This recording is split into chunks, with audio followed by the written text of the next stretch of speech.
Kaligarang pangkasaysayan ng Ibong Adarna.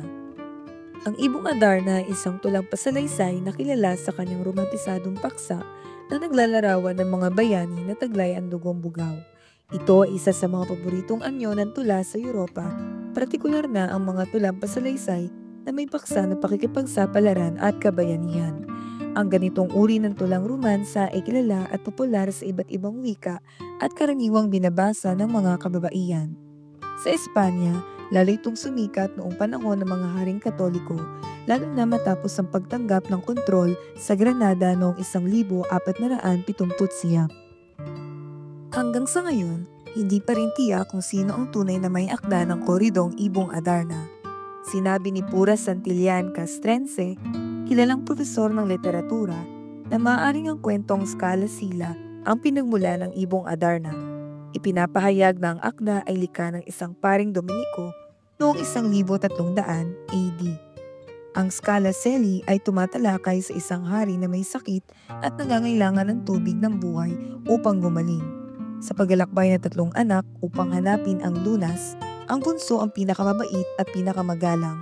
Siya rin ang nakakamit ng lunas para sa sakit ng kanilang amang hari matapos tulungan ng isang matandang lalaki. Pinagdaanan niya ang maraming pagsubok sa pagkuha ng tubig ng buhay, kabilang ang pagharap sa mapanganib na ahas, mga nakabibiganing dalaga at mga kawal na nagbabantay. Sa wakas, nagtapos ang kwento sa pagpapakasal ng prinsipe at prinsesa at namuhay sila ng maligaya. Dahil dito, ang tunay na pinagmulan ng kwento ng akdang ito ay maaaring hango lamang sa mga kwentong bayan ng iba't ibang bansa sa Europa tulad ng Romania, Denmark, Austria, Alemanya at Finland. Ito rin ang nagtutulak sa ilan na hindi ganap na ituring ang Ibong Adarna bilang bahagi ng panitikang Pilipino dahil sa likas nitong pagkakaroon ng pinagmulan sa ibang bansa. Sa pag-usuri ng kasaysayan, kilala ang anyo ng tulang romansa sa Europa. Noong panahon ng medieval o Middle Ages, tinatayang noong 1610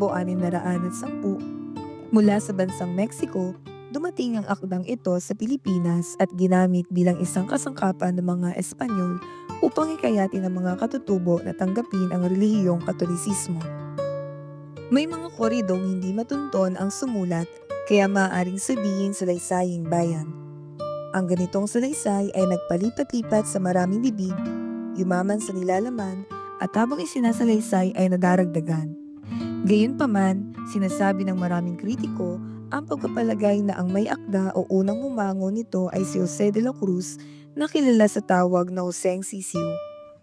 Ayon kay Julian Cruz Balmaceda, si Joseng Sisiu ang nagturo umano kay Francisco Balagtas kung paano sumulat ng tula. Bagamat ang Ibong Adarna ay tinuturing na halaw o nagmula sa ibang bansa, ang nilalaman naman nito ay sumasalamin sa kalinangan at kultura ng mga Pilipino. Sa akdang ito, makikita ang mga natatanging kaugalian at halaga ng mga Pilipino tulad ng matibay na pananampalataya sa poong may kapal, pagpapalaga sa pamilya, respeto sa mga magulang at nakatatanda, pagtulong sa mga nangangailangan, paggalang sa kapwa, pagtanaw ng utang na loob, pagpapahalaga sa dignidad ng kababaihan, at determinasyon sa pagharap sa mga pagsubok. Bukod sa mga aral na ito, tinakilik din ng mga Pilipino ang Ibong Adarna noong panahon ng pananakop ng mga Espanyol dahil nagdulot ito ng aliw at kasiyahan sa kanila.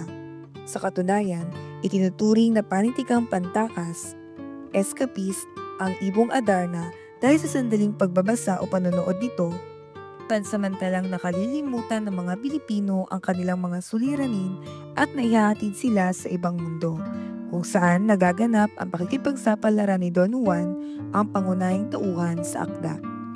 Sa lahat ng koridong na ilimbag at isinulat sa Pilipinas, mas nakilala ang Ibong Adarna dahil bukod sa mga kopya nitong mabibili sa mga perya tuwing kapistahan, ipinalalabas din ito sa mga entablado tulad ng komedya o moro-moro. Dahil sa malawakang paglipat-lipat ng mga sipi, ang mga manuskrito at maging ang mga inilathalang kopya ng Ibong Adarna ay binibigyang pansin ang pagkakasulat nito, lalo na ang mga sukat at tugma ng bawat saknong. Sa kasalukuyan, ang mga standardisadong sipi ang karaniwang ginagamit sa mga paaralan at pahayagan nakasasalamin na ng ating lipunan, gayon din ng mga pagpapahalagang Pilipino.